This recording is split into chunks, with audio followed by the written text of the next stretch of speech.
Hello, my fun and fabulous artists.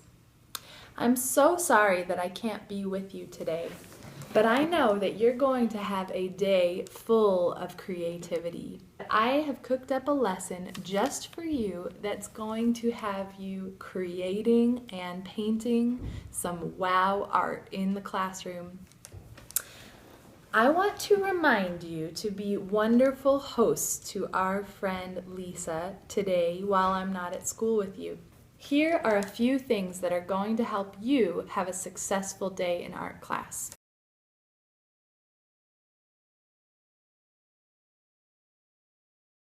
If you hear our sub ring this chime, that's a sign for you to stop, look, and listen. I'd like you to put down any materials in your hands, turn your whole body, and give our sub your undivided attention. When you hear the chime stop ringing, go ahead and put a finger in the air so she knows that you're listening and you can make your best Mona Lisa pose.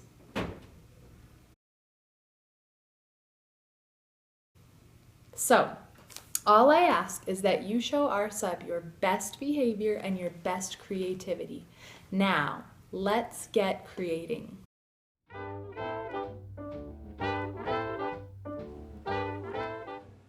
Hello, artists.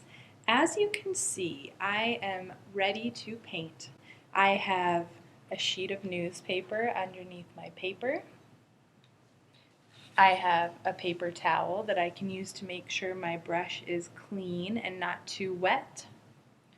I have a water cup to share with my table mates. It's only half full so that we don't have any unfortunate spills. I've got my paint palette, two brushes. I chose a large brush for bigger areas and a small brush for details. And I'm about to get my paint. The first step for this individual circle painting project that you'll be doing is that you're going to choose 3 analogous colors. What are analogous colors, you ask? Analogous colors are colors that are next to each other on the color wheel. On this simple color wheel, red, orange, and yellow are neighbors.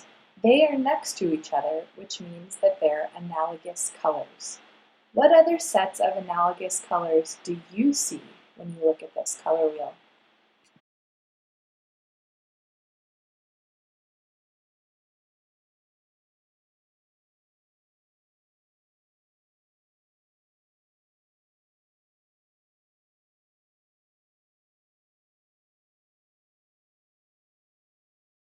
The analogous colors that I've chosen for my painting are yellow, green, and blue. Notice how I use a small amount of each color and I spread them out on my paint palette. Yellow and blue are the primary colors on my color wheel, and green is a secondary color. Begin your painting by making big circles starting in the center. Since you're painting big circles, it makes sense to use a bigger paintbrush.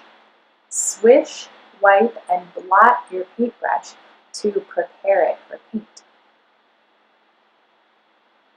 As you paint your circles, it's great if they touch each other, connect, and even overlap.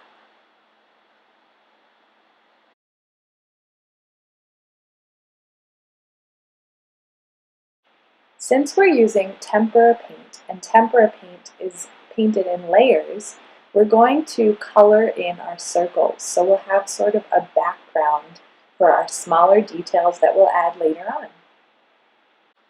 This might be a fun time to begin mixing some other colors on your paint palette. Remember that when you add white to a color, it creates a tint, or a lighter version of that color.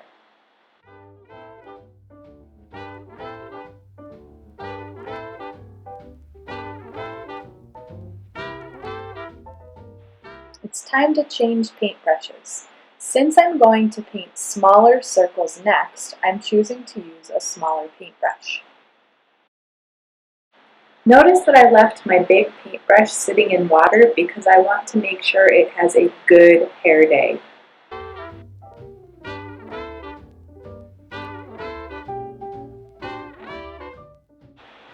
Now, let's take a look at my paint palette for a moment. Does it look like I've turned my paint palette into one solid color?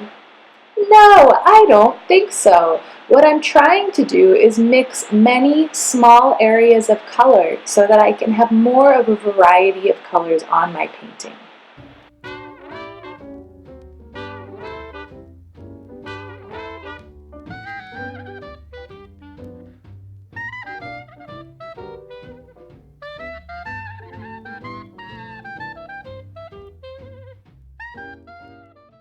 Okay, artists, here comes the fun part. It's time to add some details on top of the first layer of dry paint. Think about adding details like patterns. A pattern is something that's repeated 3 or more times. You can create a pattern out of lines,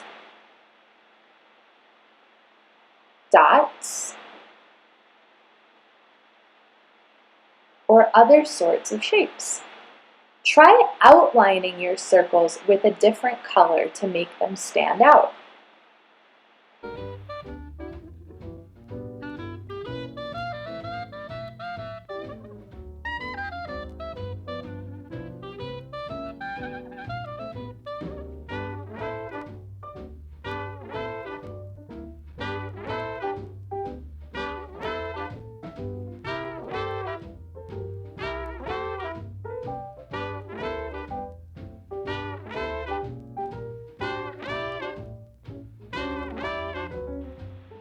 Now that you've created a beautiful circle painting, you might want to fill in the empty spaces of your composition.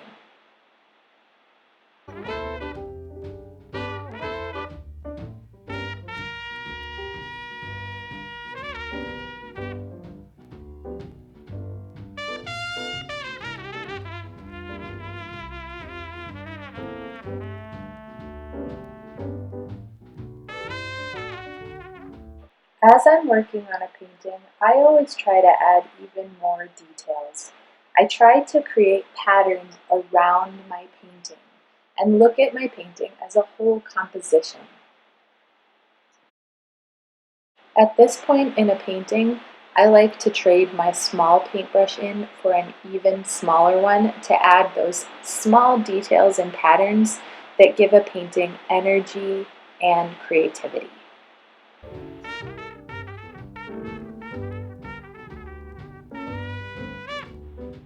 Once again, outlining helps to add emphasis to certain areas of a painting. It helps to bring our eyes to that point on the painting.